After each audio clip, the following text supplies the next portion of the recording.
He came into the world as a fugitive son, born in a desert fortress, while his father fled for his life.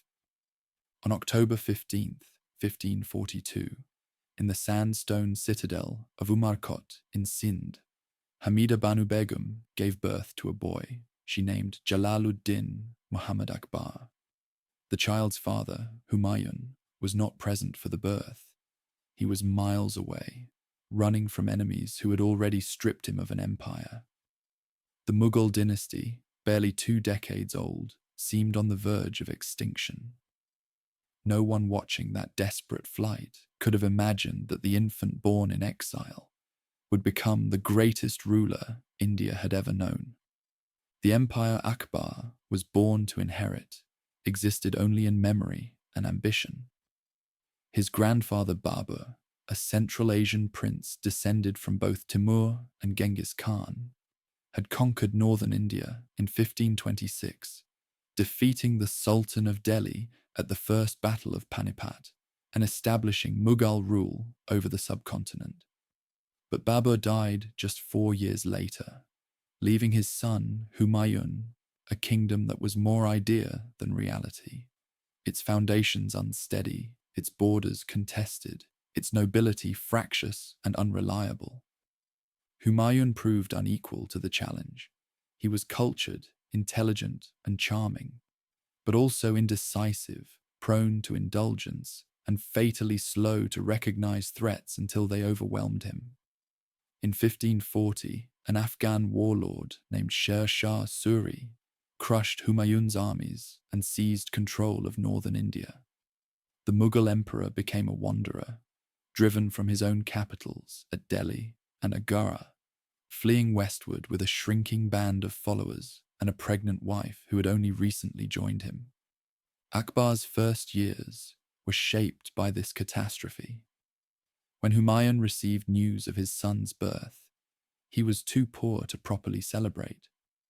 According to the chronicles, he broke open a pod of musk, the only luxury he possessed, and distributed fragments to his companions, declaring that just as the musk's fragrance would spread across the world, so too would the fame of his newborn son.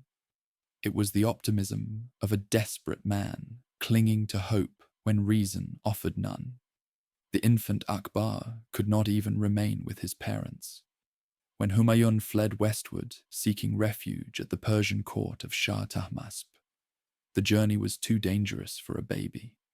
Akbar was left behind in Kandahar, under the care of his uncle Askari, who was supposed to be an ally, but proved an unreliable guardian. For years, the boy grew up separated from his father, passed between relatives and retainers, never certain where he would sleep or who would protect him. This childhood of displacement would mark Akbar for life. He never learned to read or write, an astonishing fact for a future emperor, but understandable given his circumstances. There were no quiet years in palace schoolrooms, no tutors patiently guiding him through Persian poetry and Islamic jurisprudence. Instead, he learned what fugitive camps and frontier towns could teach: how to ride, how to fight, how to judge men quickly and accurately, how to survive when survival was never guaranteed. He also learned diversity. The territories through which his family wandered, Sindh, Afghanistan, Persia, and eventually northern India, contained a bewildering variety of peoples, languages, and faiths. Sunni and Shia Muslims, Hindus of countless traditions, Zoroastrians who had fled Arab conquest centuries before, Christians and Jews in scattered communities. All of them crossed Akbar's path during his rootless early years. Where a prince raised in imperial isolation might have absorbed the certainties of a single tradition, Akbar absorbed the knowledge that the world contained many truths, and that people could live by different codes and still deserve respect. Meanwhile, Humayun spent 15 years rebuilding the strength he needed to reclaim his throne. Shah Tahmasp of Persia eventually provided military support in exchange for Kandahar, and more troublingly, Humayun's nominal conversion to Shia Islam. With Persian backing, Humayun reconquered Kandahar and Kabul, establishing a base from which he could contemplate the recovery of India itself. In 1555, the opportunity finally came. Sher Shah Suri had died years before, and his successors had proven as fractious as Humayun himself had been. The Sur dynasty was tearing itself apart through civil war. Humayun marched through the mountain passes into Punjab, and the armies that had seemed invincible 15 years earlier melted before him. By July 1555, he had recaptured both Delhi and Agra. The Mughal Empire, against all probability, had been restored. Akbar, now 13 years old, joined his father in the recovered capitals. For the first time in his memory, he lived in palaces rather than camps, surrounded by the apparatus of imperial rule rather than the improvisation of exile. Humayun appointed him governor of Punjab, giving him his first taste of formal authority. The future seemed bright, the lost inheritance reclaimed, the dynasty secured, years of stability stretching ahead in which the young prince could learn the arts of kingship from a father finally established on his throne. It lasted 6 months. In January 1556, Humayun climbed to the roof of his library in Delhi to observe the rising of Venus. Hearing the call to prayer, he turned to descend the steep stairs, and his foot caught in his robe. He tumbled down the stone steps, striking his head with force that would prove fatal. For 3 days he lingered, slipping in and out of consciousness, while his courtiers debated what to do and his enemies gathered strength. On January 27th, 1556, Humayun died. He was 48 years old. He had held his restored empire for barely half a year. Akbar was in Punjab when the messengers reached him, hunting near Kalanaur. The news they carried was almost incomprehensible. His father was dead, the throne was empty, and he, a 13-year-old boy who could not read his own name, was now emperor of Hindustan. The coronation took place in a garden, hastily arranged by those who understood that any delay invited disaster. There was no time for proper ceremony, no opportunity to gather the nobility for elaborate rituals of succession. Bairam Khan, Humayun's most trusted general, placed a makeshift throne on a brick platform and proclaimed Akbar emperor before whatever witnesses could be assembled. The boy who accepted the crown that day ruled a kingdom that existed mostly on paper. A few cities, some uncertain provinces, and enemies on every frontier who saw in Humayun's death the chance to finally extinguish the Mughal flame. No one expected him to survive, much less to triumph. He was a child, unlettered, untested, dependent on regents whose loyalty could never be assumed. The empire his grandfather had won and his father had lost and won again might easily be lost once more. The dynasty that had seemed so fragile at his birth seemed fragile still. But Akbar had spent his entire life watching, learning, surviving.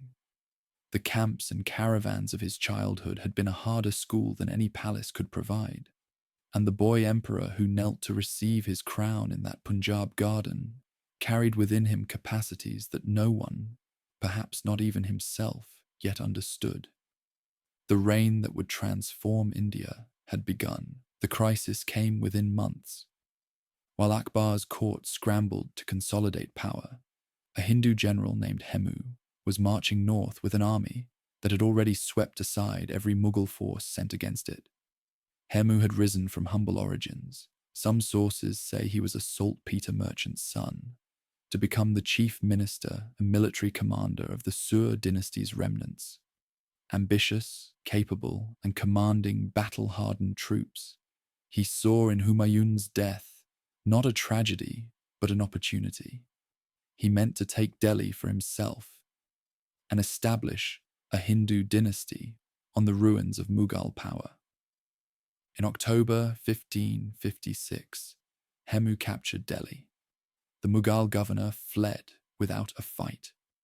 Hemu declared himself Raja Vikramaditya, reviving a title that evoked ancient Hindu kingship, and prepared to crush the boy emperor before the Mughals could recover their footing. His army, reportedly numbering over 100,000 men and 1,500 war elephants, advanced toward Punjab, where Akbar and Bairam Khan were desperately gathering their own forces. The situation seemed hopeless. Many of Akbar's nobles counseled retreat to Kabul, arguing that the mountains of Afghanistan offered safety, while India offered only death.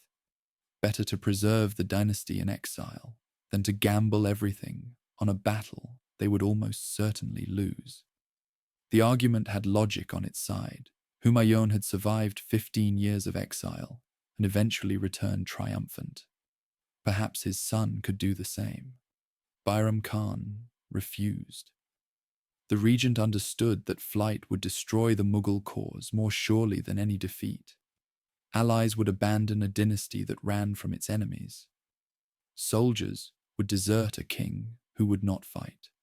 Whatever chance they had lay in meeting Hemu immediately, before his momentum became unstoppable. "We must stake everything on one throw," Bairam Khan reportedly declared.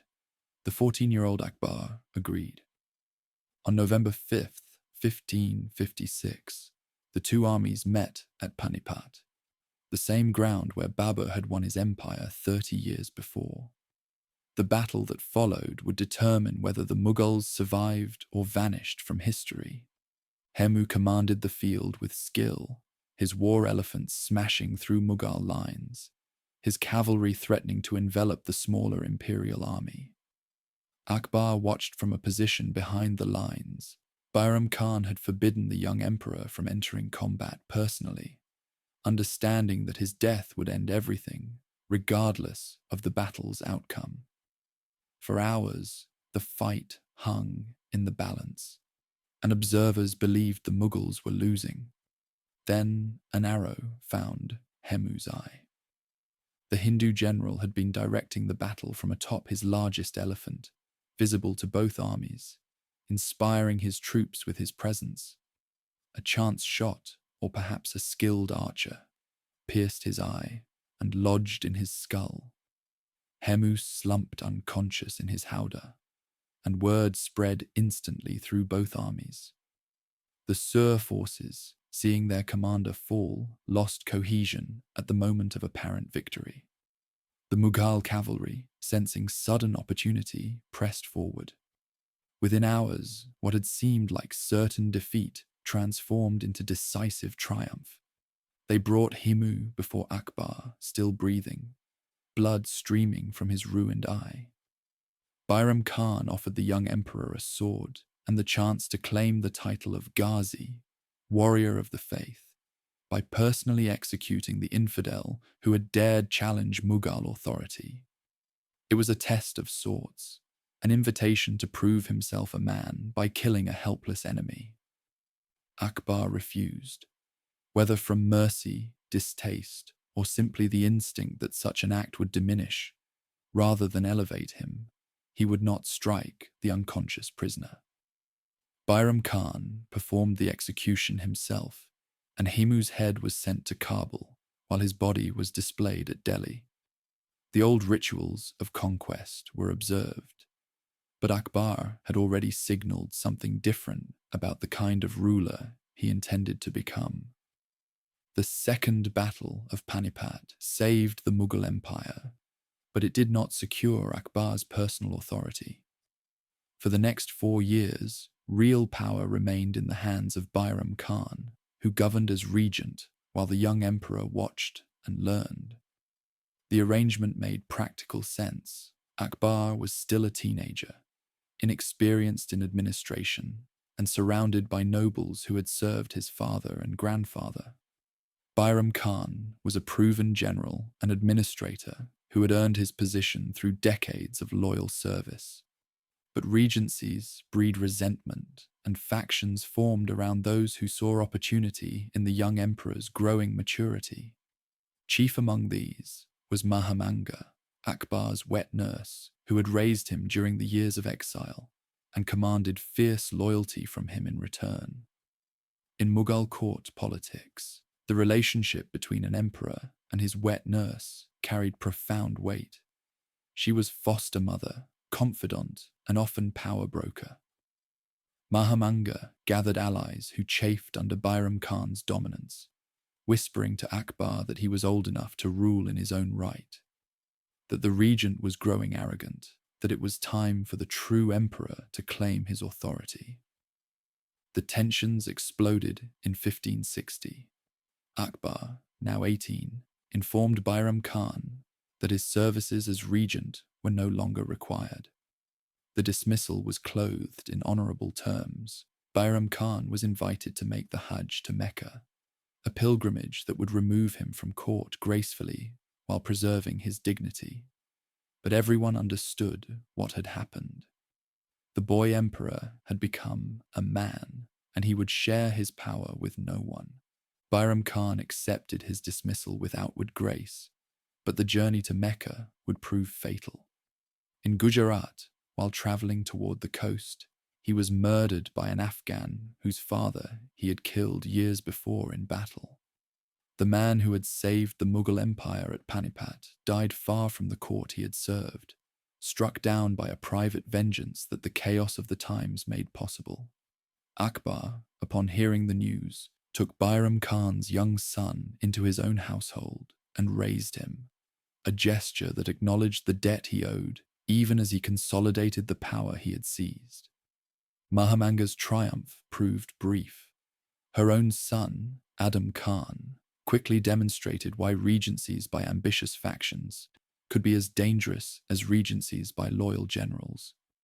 As a military commander, Adam Khan captured the wealthy Sultanate of Malwa, then kept the plunder for himself rather than sharing it with the imperial treasury. When Akbar sent a chief minister to investigate, Adam Khan murdered the man in the imperial palace itself, within earshot of the emperor. This time, Akbar did not hesitate. He personally confronted Adam Khan, struck him down, and ordered him thrown from the palace terrace. When the fall failed to kill him, Akbar had him dragged back up and thrown again. The message was unmistakable.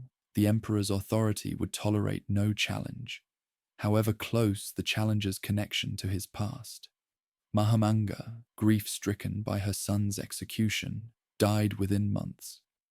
By 1562, Akbar stood alone at the center of power. The regent who had saved his throne was dead. The foster family that had tried to control him was destroyed. He was 20 years old, emperor in fact as well as name, with an empire to consolidate and a vision of rule that was only beginning to take shape. The boy who could not read had learned to read men, their ambitions, their weaknesses, their uses. The education of the camps and caravans had proven more valuable than any palace schoolroom. Now he would apply those lessons to the building of something unprecedented in Indian history. Akbar understood something that had eluded his predecessors. India could not be conquered, only joined. The subcontinent was too vast, too diverse, too deeply rooted in its own traditions to be ruled by force alone. His grandfather Babur had won battles, but never won acceptance. His father Humayun had held thrones without holding hearts. The Mughals remained foreigners in a land that had absorbed and transformed every invader for 3,000 years. If the dynasty was to survive, it would need to become Indian, not by abandoning its Central Asian heritage, but by weaving that heritage into the fabric of the subcontinent itself. The Rajputs offered the key. These Hindu warrior clans dominated the arid lands of Rajputana, their fortresses perched on hilltops across a region that straddled the routes between Delhi and the wealthy ports of Gujarat. For generations, They had resisted Muslim rulers with fierce pride, preferring death to dishonor, their women committing mass self-immolation rather than face capture. Previous sultans had fought endless wars against them, winning temporary submissions that dissolved the moment armies withdrew. The Rajputs remained unbroken, their martial culture intact, their contempt for foreign rulers undimmed. Akbar chose a different approach. In 1562, he negotiated a marriage alliance with Raja Bharmal of Amber, one of the most powerful Rajput rulers. The Raja's daughter, whose name the chronicles do not record, though later tradition called her Jodhabai, would become one of Akbar's principal wives. In return, Bharmal and his clan would receive positions of honor in Mughal service, their sons commanding imperial armies alongside the emperor's own kinsmen. The arrangement scandalized Orthodox Muslims at court. The emperor was marrying a Hindu, a polytheist, an idol worshipper.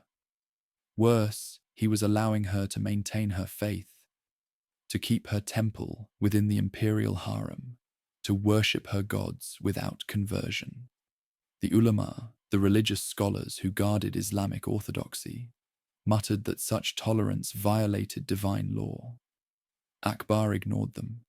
He saw what they could not, that an empire built on exclusion would forever be fighting its own subjects, while an empire built on inclusion might actually endure.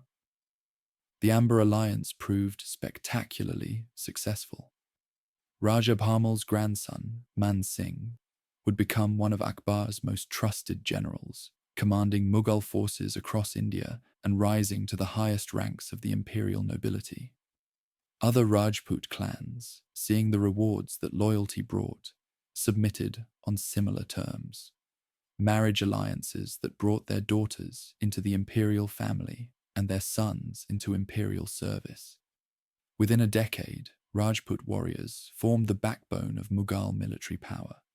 Their fierce loyalty purchased not through conquest, but through partnership. Not all Rajputs accepted the new arrangement. Rana Uday Singh of Mewar, ruler of the most prestigious Rajput lineage, refused to bend his knee or offer his daughters.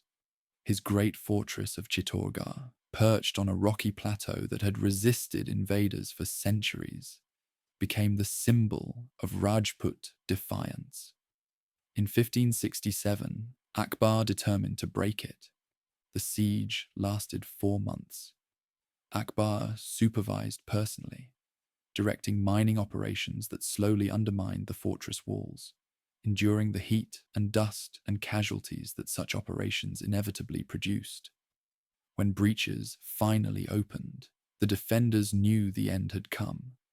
Rather than surrender, they performed the terrible ritual called Jauhar, the women immolating themselves on massive pyres while the men donned saffron robes and charged out to die fighting. Thousands perished in a single night of fire and slaughter. Akbar ordered the massacre of the survivors, a decision that haunted him later and that he would come to regret. The fall of Chittorgarh demonstrated that resistance would be crushed with overwhelming force. But the horror of the Jauhar also showed the limits of what force could achieve. You could kill people who refused to submit. You could not make them submit by killing them. The lesson reinforced Akbar's preference for alliance over annihilation, persuasion over punishment. By the early 1570s, most of Rajputana had accepted Mughal sovereignty on terms that preserved Rajput honor while securing Mughal power. Gujarat fell in 1573, adding its wealthy ports and textile industries to the imperial treasury. Bengal, Bihar, and Orissa followed, extending Mughal authority to the Bay of Bengal. Northern India, from Afghanistan to the eastern seas, now acknowledged a single emperor, the largest political unification the subcontinent had seen since the ancient Mauryas. Akbar organized his conquests through administrative innovations that would outlast his dynasty. The Mansabdari system ranked every noble and officer on a numerical scale that determined their pay, their obligations, and their status at court. A Mansabdar of 5,000 owed the emperor cavalry and infantry proportional to his rank. In return, he received revenues from assigned lands sufficient to maintain those forces. The system was ruthlessly meritocratic. Hindus, Muslims, foreigners, and natives could all rise based on ability rather than birth. Man Singh, the Rajput, held the same ranks as the highest Mughal princes. Todar Mal, a Hindu from humble origins, became the architect of imperial finance. Todar Mal's revenue system, the ZBT, brought order to the chaos of Indian taxation. His officials measured land, assessed soil quality, calculated average yields, and fixed tax demands that remained stable from year to year. Peasants knew what they owed and could plan accordingly. The imperial treasury received predictable income rather than whatever local officials chose to extort. Corruption continued, as corruption always does, but the system created accountability that had not existed before.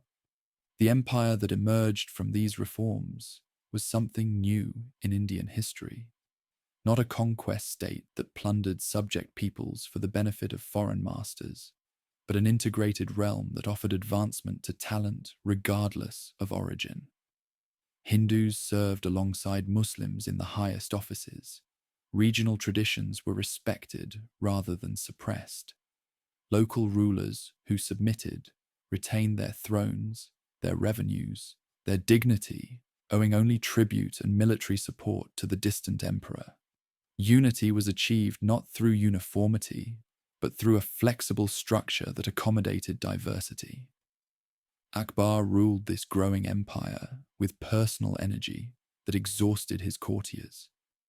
He slept little, 3 hours a night, according to his chroniclers, and filled his waking hours with audiences, inspections, hunts, and the constant movement that kept him informed about conditions throughout his realm. Petitioners could approach him directly, bypassing the layers of officials who in other courts served as barriers between ruler and ruled. He listened to complaints, investigated abuses, and punished subordinates who failed their duties. The emperor's eye seemed to see everything, and his reach extended into every corner of his domains. By 1575, Akbar had achieved what his grandfather and father had only dreamed. The Mughal Empire was no longer a fragile conquest state, clinging to power through military force.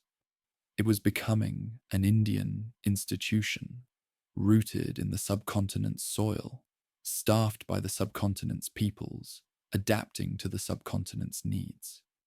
The foreign dynasty was going native and growing stronger for it, but Akbar's restless mind was not satisfied with mere political success. The emperor who had united northern India now turned his attention to questions that politics could not answer, questions of truth, of faith, of how a just ruler should live and what he should believe. Fatehpur Sikri rose from the Rajasthani plains like a dream carved in red sandstone. Akbar began building his new capital in 1571 on a site where a Sufi saint named Salim Chishti had correctly predicted the birth of his long-awaited son. The emperor poured resources into the project with characteristic intensity. Palaces, mosques, courts, and gardens spreading across a rocky ridge that had previously held nothing but a small village. Within a few years, a city of perhaps 30,000 people had materialized from the dust, its architecture blending Persian elegance with Hindu craftsmanship in ways that reflected Akbar's own synthetic vision. At the heart of this new capital, Akbar constructed a building unlike anything India had seen, the Ibadat Khana, the house of worship. Here, every Thursday evening, the emperor convened debates among religious scholars, At first, the gatherings included only Muslim theologians, Sunni ulama, who expected to guide the emperor toward proper Islamic orthodoxy. But the debates quickly revealed something Akbar had long suspected. The learned men who claimed to speak for God agreed on almost nothing. They quarreled over interpretations, hurled accusations of heresy at rivals, and seemed more interested in defeating opponents than discovering truth. The spectacle disgusted Akbar, who had hoped to find clarity and found only faction. He responded by widening the circle. If Muslim scholars could not agree among themselves, perhaps truth might emerge from dialogue with other traditions. By 1578, the Ibadat Khana welcomed Hindu Brahmins, Jain monks, Zoroastrian priests, and, most remarkably, Catholic missionaries from the Portuguese colony at Goa. The Jesuits arrived in 1580, summoned by an imperial invitation that astonished their superiors in Rome. Fathers Rudolf Acquaviva and Antonio Monserrate came prepared to convert an emperor and claim India for Christ. What they found was a ruler who listened intently, asked probing questions, and treated their faith with respect, but showed no inclination to abandon his own spiritual quest for the certainties they offered. Akbar examined Christian paintings with fascination, discussed the Trinity and the Incarnation with genuine curiosity, and permitted the Jesuits to establish a chapel at court. He did not convert. The debates at Fatehpur Sikri convinced Akbar that no single tradition held a monopoly on truth. Each faith contained wisdom. Each also contained the accumulated prejudices and power-seeking of its institutional guardians. The ulema, who demanded rigid enforcement of Islamic law, seemed less interested in justice than in their own authority. The Brahmins, who insisted on caste distinctions, seemed to mistake human invention for divine command. Even the Jesuits, for all their learning, could not explain why a loving God would condemn to hell the countless millions who had never heard of Christ. Akbar began to formulate his own answers. In 1579, he issued the Mahzar, a declaration signed by leading religious scholars that granted him supreme authority to interpret Islamic law when the ulama disagreed among themselves. The document made Akbar the final arbiter of religious disputes within his realm, subordinating the authority of the learned to the authority of the throne. Orthodox Muslims were horrified. The emperor had claimed for himself a role that belonged only to God and the Prophet's successors. Some whispered that he had abandoned Islam entirely. The whispers were not entirely wrong. By 1582, Akbar had developed what he called Din-e-Ilahi, the divine faith, a personal spiritual philosophy that drew on multiple traditions while belonging to none. It emphasized ethical behavior over ritual observance, the unity of God beyond sectarian divisions, and the principle of sulh-i-kul, universal peace among all religions. Adherents prostrated themselves before the emperor and greeted each other with the phrase Allahu Akbar, which could mean God is great, but also, provocatively, Akbar is God. The Din-e-Ilahi never became a mass religion. Perhaps a few dozen courtiers formally joined, more from political calculation than spiritual conviction. Akbar did not impose his beliefs on his subjects or punish those who rejected them. The faith died with him, leaving behind no scriptures, no institutions, no lasting community of believers.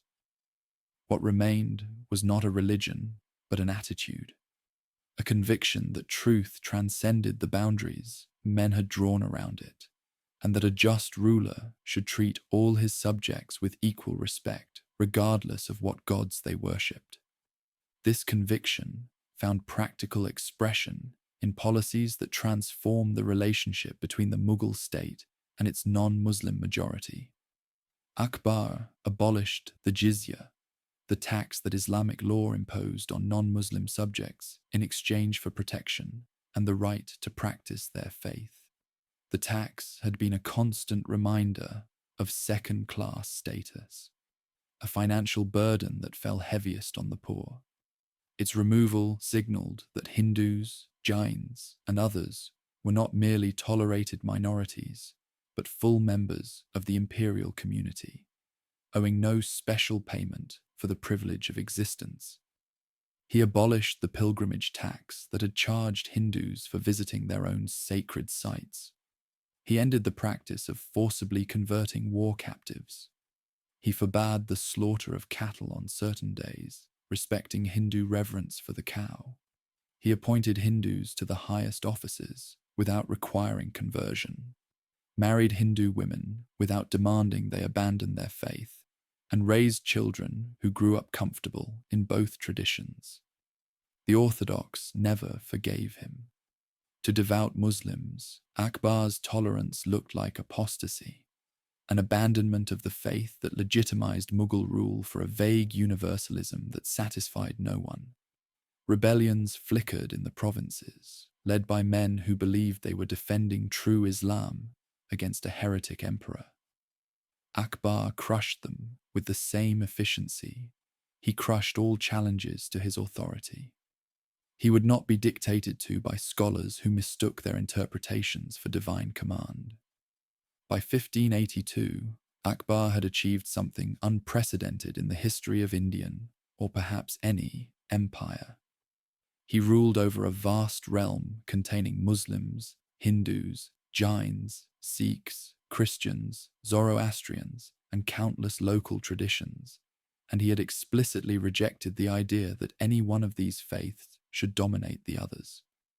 The state he built was not secular in the modern sense. Religion suffused every aspect of life, including his own spiritual seeking, but it was pluralist in a way that few states before or since have managed, genuinely committed to the principle that different paths might lead to the same truth. The emperor who could not read had become a philosopher. The warrior who had watched men die at Panipat had concluded that killing people over doctrinal differences was the deepest folly. The pragmatist who had married Rajput princesses for political advantage had discovered that tolerance was not merely useful, but right. Now he would spend the next 2 decades showing what such a philosophy could build. The empire Akbar, ruled by the 1580s, was the largest and wealthiest in Indian history, and he intended to make it the best governed as well. From his capitals at Fatehpur Sikri, Lahore, and later Agra, Akbar oversaw the construction of an administrative system that would endure long after his death. The Mansabdari hierarchy that ranked every noble and officer was refined and expanded. Revenue collection was standardized across provinces. Weights and measures were unified so that trade could flow without the friction of endless local variations. A network of roads connected the major cities, with sarais, rest houses, providing shelter for travelers and merchants at regular intervals. The imperial post carried messages across thousands of miles, with a speed that astonished foreign visitors. At the center of this system sat Akbar himself, engaged in the business of ruling with an intensity that left observers exhausted merely to describe. He held daily audiences where anyone, noble or commoner, could present petitions and receive judgment. He reviewed military appointments, examined revenue accounts, adjudicated disputes that lower officials could not resolve. His memory was legendary. He could recall conversations from decades past, recognize faces seen only once, and track the careers of thousands of subordinates without written notes. The illiteracy that had seemed a handicap became an asset. Forced to remember what others could look up, he developed capacities that literate men rarely cultivated. He gathered around himself a circle of extraordinary talents that later tradition would call the Navratnas, the 9 jewels. Birbal, a Hindu courtier of modest origins, became his closest companion, famous for wit that could make the emperor laugh and wisdom that could guide him through difficult decisions. Tanzan, perhaps the greatest musician India has produced, transformed the court into a center of musical innovation. His compositions still performed 4 centuries later. Todarmal systematized the finances. Man Singh commanded the armies. Abdul Rahim Khani Khanan wrote poetry that bridged Persian and Hindi traditions. Each represented the meritocratic ideal that Akbar cultivated, men risen by ability rather than birth, loyal to an emperor who had recognized their worth. Abul Fazl became the voice that would carry Akbar's reign to posterity. This brilliant scholar and administrator devoted years to composing the Akbarnama, a comprehensive history of Akbar's life and times, and the Aini Akbari, a statistical and administrative survey of the empire that remains an invaluable source for historians. Abul Fazl was more than a chronicler. He was an ideologist who articulated the philosophical foundations of Akbar's rule, presenting the emperor as a divinely guided figure whose tolerance and justice reflected cosmic order. The works were propaganda, certainly, but propaganda in service of ideas that genuinely shaped how Akbar governed. The arts flourished under imperial patronage. Akbar established workshops where painters developed a distinctive Mughal style, blending Persian refinement with Indian vitality. Illustrated manuscripts depicted everything from court ceremonies to hunting scenes, to the great epics of Hindu and Muslim tradition. The emperor himself reviewed the work, promoting artists whose innovations pleased him, demanding revisions when results fell short of his standards. He could not read the texts these paintings illustrated, but he could see the images, and through them, grasp the stories and ideas that literate culture preserved. Architecture proclaimed the empire's grandeur in red sandstone and white marble. The great mosque at Fatehpur Sikri, the tomb of Salim Chishti with its delicate marble screens, the massive Buland Darwaza gateway celebrating the conquest of Gujarat, all announced a realm that could mobilize resources on a scale no previous Indian state had matched. The buildings blended styles as deliberately as Akbar blended peoples. Hindu craftsmen carved Muslim monuments. Persian designs incorporated Indian motifs, and the result was something new. Neither wholly foreign nor wholly indigenous, but distinctly Mughal. Yet Fatehpur Sikri, for all its splendor, would not endure as Akbar's capital. By 1585, barely 15 years after its founding, the city faced a crisis that no amount of imperial will could solve. The water supply was failing. The wells that had sustained 30,000 people were running dry, and the elaborate system of tanks and channels could not compensate for the fundamental scarcity of the site. Akbar abandoned his dream city, moving the court first to Lahore, where threats from the northwest demanded attention, and later to Agra, which would become the Mughal capital for the next century. The abandoned palaces of Fatehpur Sikri still stand, preserved by the same aridity that made the city uninhabitable. Visitors today walk through courtyards where Akbar debated with Jesuits and Brahmins, past the throne platform where he dispensed justice, into chambers where his wives maintained their separate households. The red sandstone has weathered but not crumbled. The city Akbar built and lost remains the most complete surviving example of Mughal urban planning, a ghost capital haunted by the grandeur of its brief flowering. From Lahore, Akbar directed the continued expansion and consolidation of his realm. Kashmir submitted in 1586, adding its legendary valley to the empire. Sindh and Baluchistan fell under Mughal control, extending authority to the Arabian Sea. The remaining independent sultanates of the Deccan, Ahmednagar, Bijapur, Golconda, faced growing pressure. Their gradual absorption, a project Akbar would pass to his successors. By the mid-1590s, the empire encompassed virtually all of northern India and significant portions of the south, a domain of perhaps 100 million people, speaking dozens of languages and practicing every major religion known to Asia. Akbar governed this diversity through a principle he never formally articulated but consistently applied. The emperor's justice must be available to all, regardless of faith or status. He continued hearing petitions, personally, well into his 50s, sitting for hours while subjects presented grievances, requested favors, or sought resolution of disputes that had defeated lower authorities. The practice exhausted him. His health suffered from the endless demands, but he refused to delegate what he considered the core function of kingship. A ruler who did not hear his people could not know them, and a ruler who did not know his people could not serve them. The empire he built rested on this foundation of accessible justice more than on military force. Akbar commanded formidable armies, and he used them without hesitation when necessary. But his authority derived ultimately from the perception that Mughal rule offered something valuable: order, prosperity, protection from the chaos that had preceded it, and that threatened to return if the center weakened.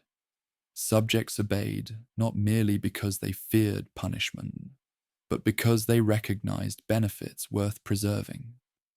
By 1595, Akbar was 53 years old, an age when most men of his era had long since died.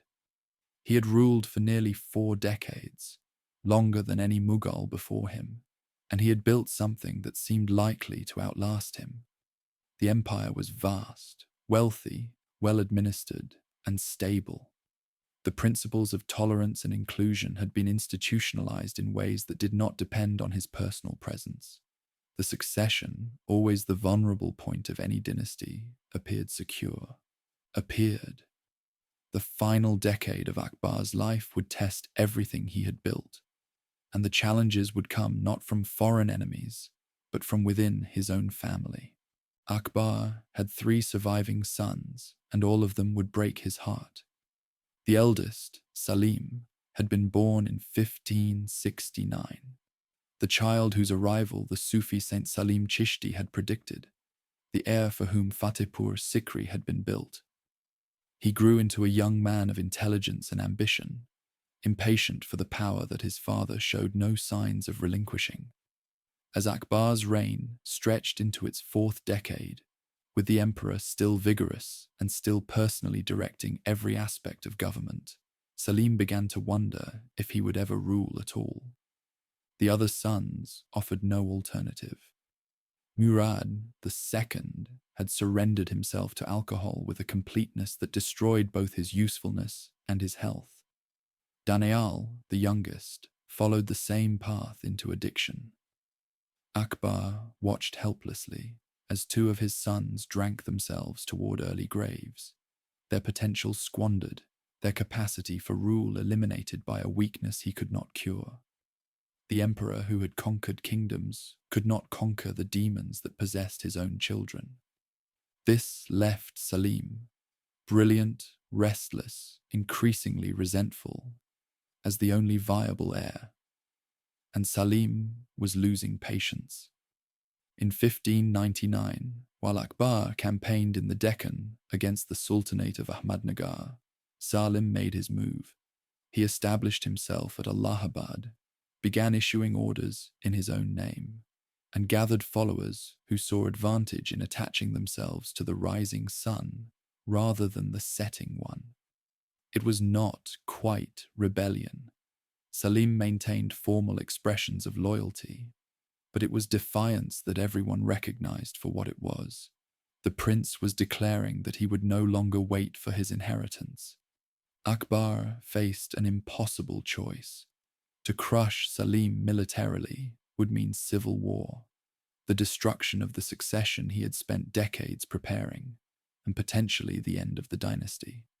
To ignore the defiance would invite further challenges and signal weakness that enemies both foreign and domestic would exploit. The emperor, who had always known how to act, found himself paralyzed by a situation where every option led to disaster. He tried negotiation, sending intermediaries to Allahabad with offers of reconciliation. Salim responded with demands and delays, testing how far he could push without provoking the response he feared. The standoff dragged on for years, poisoning the final chapter of Akbar's reign with uncertainty and grief. Then Salim committed an act that severed whatever remained of trust between father and son. Abul Fazl, Akbar's closest advisor, the author of the Akbarnama, the voice that had articulated the philosophical foundations of the entire reign, was returning to court from the Deccan in 1602 when he was ambushed and murdered. The killers were agents of Bir Singh Bundala, a minor Raja who had his own grievances against Mughal authority. But everyone knew who had ordered the assassination: Prince Salim, who hated Abul Fazl for his influence over the emperor and feared that the advisor would block his path to the throne. The murder shattered Akbar. Abul Fazl had been more than a minister.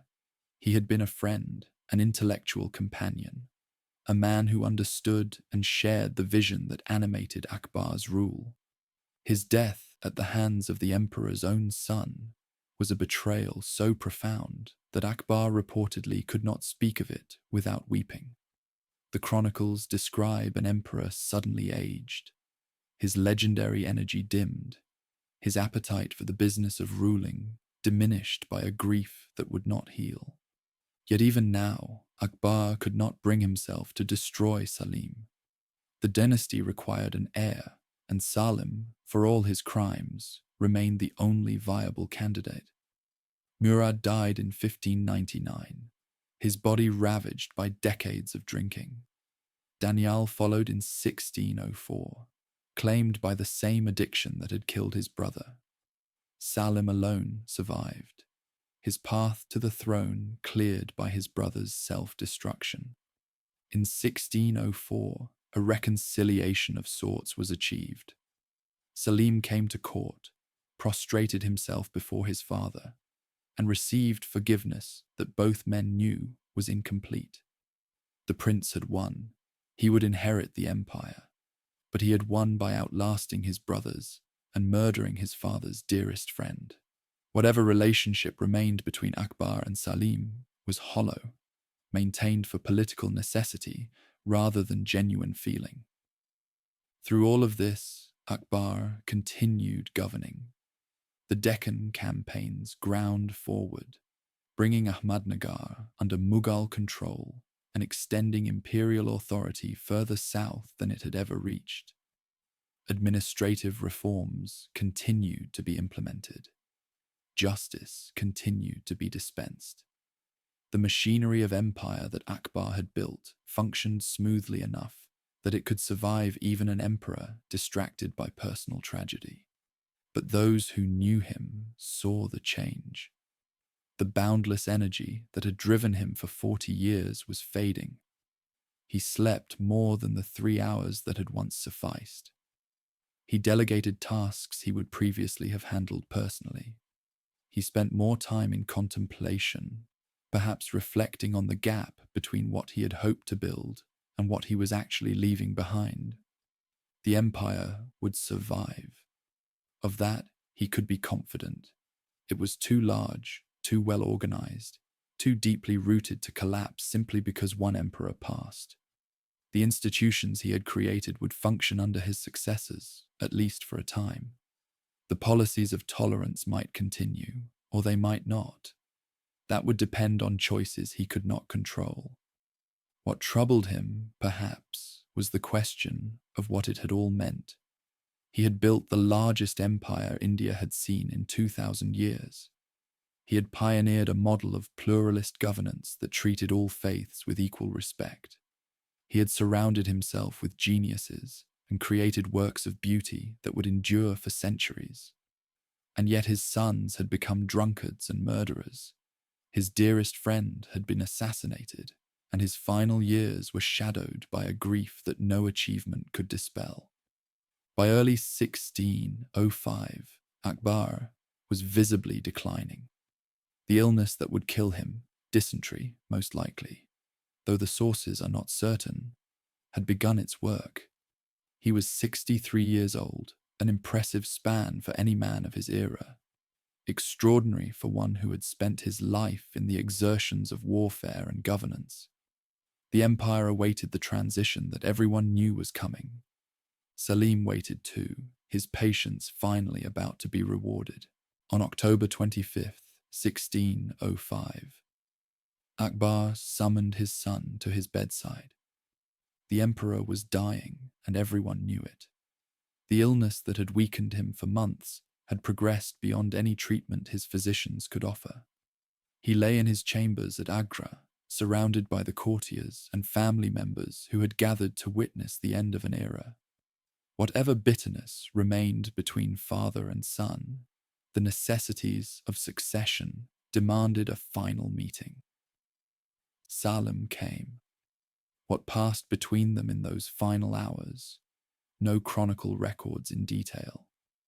Perhaps there were words of forgiveness or instruction, or simply the silent recognition that power was passing from one generation to the next.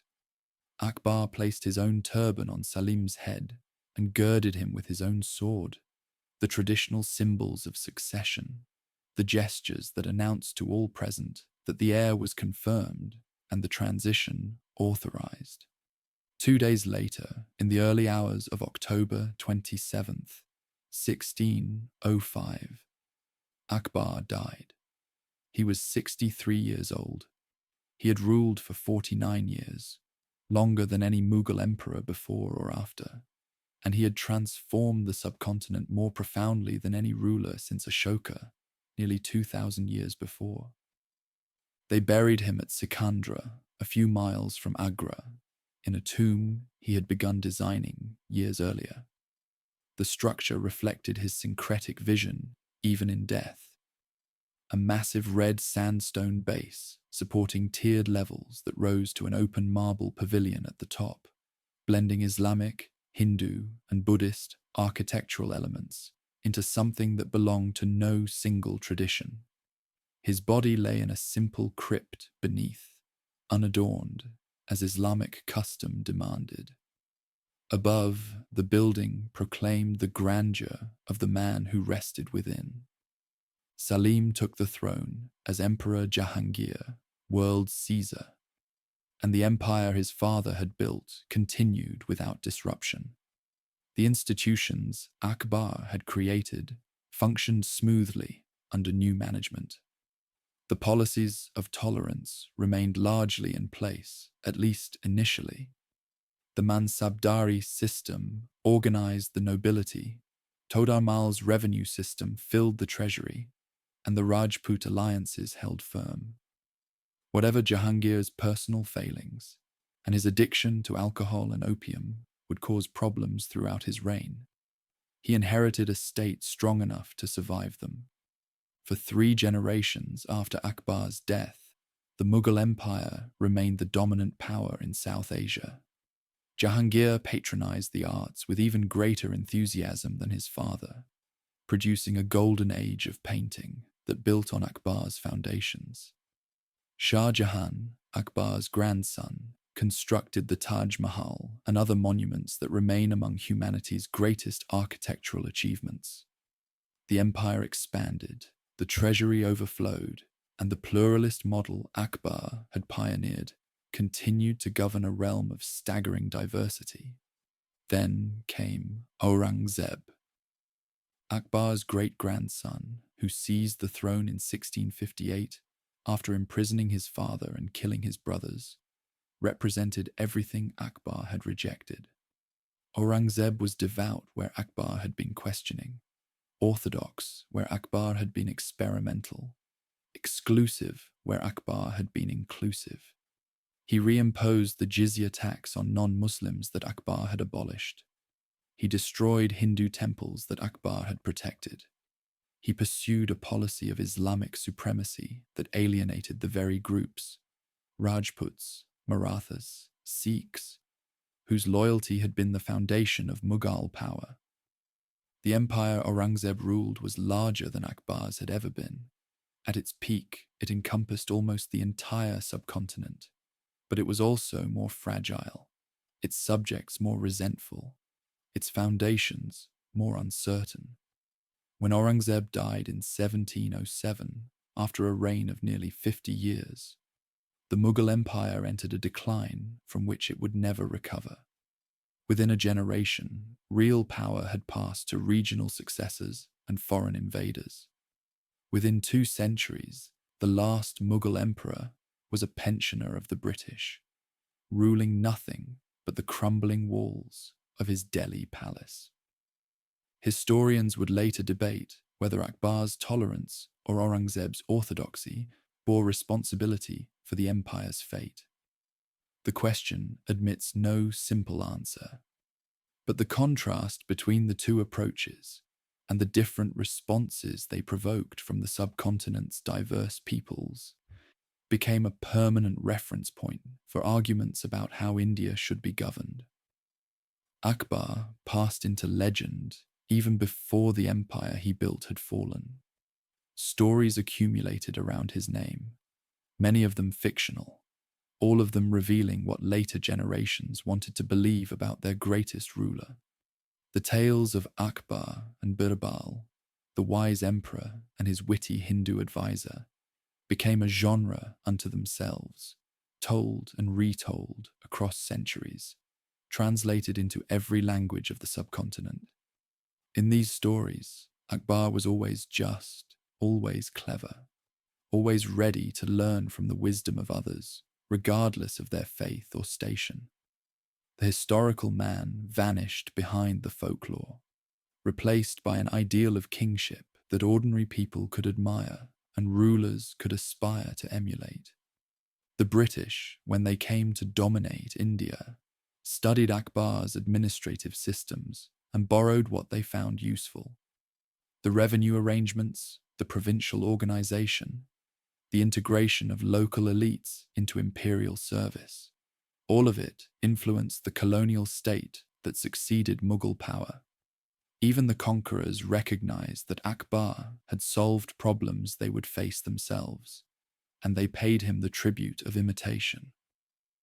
When India achieved independence in 1947, the new nation faced the same challenge Akbar had confronted 4 centuries earlier: how to govern a land of bewildering diversity, where hundreds of languages were spoken and every major world religion claimed adherents. The secular constitution that India adopted, guaranteeing equal rights regardless of faith, rejecting the idea that any religion should dominate the state, echoed principles that Akbar had pioneered in an age when such ideas were almost unthinkable. He was not a democrat, and his methods would not satisfy modern standards of human rights. But his fundamental insight that a diverse society could only be governed through inclusion rather than domination remained as relevant as it had ever been. Not everyone accepted that insight. The partition of British India into Hindu-majority India and Muslim-majority Pakistan represented a rejection of Akbar's vision, a concession that the communities he had tried to unite could not, in the end, share a single state. The violence that accompanied partition, hundreds of thousands dead, millions displaced, suggested that the wounds of religious division cut deeper than any policy could heal. And in subsequent decades, both India and Pakistan would experience movements that rejected pluralism in favor of religious nationalism, movements that saw Akbar's tolerance not as wisdom, but as weakness. The argument continues.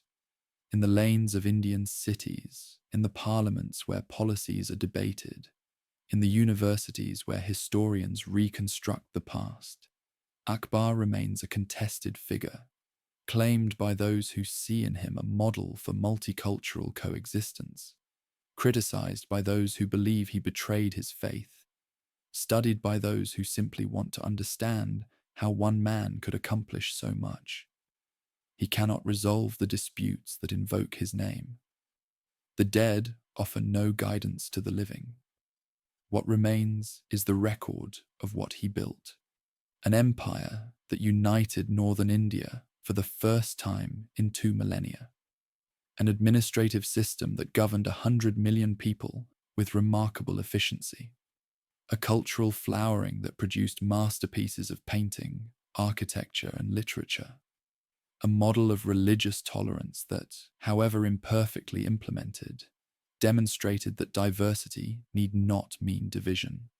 And a personal journey from illiterate fugitive son to philosopher king that still astonishes those who trace its arc.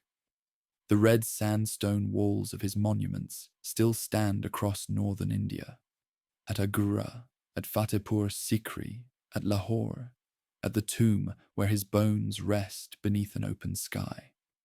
The tourists who wander through them today walk where Akbar walked, stand where he stood, see the spaces he created for the debates and audiences and ceremonies that filled his reign. The buildings endure. The empire is gone. The man has become a symbol, his complexity reduced to whatever lesson the present needs to draw from the past. But in the quiet hours, in the empty courtyards where guides fall silent and visitors pause to absorb what they are seeing, something of Akbar's presence lingers. The boy born in exile who became the greatest of the Mughals. The warrior who concluded that killing over doctrine was folly. The illiterate emperor who surrounded himself with scholars and poets and painters. The pragmatist who discovered that tolerance was not merely useful, but right. He could not read his own name, but he wrote it across the face of India, and 4 centuries later it remains.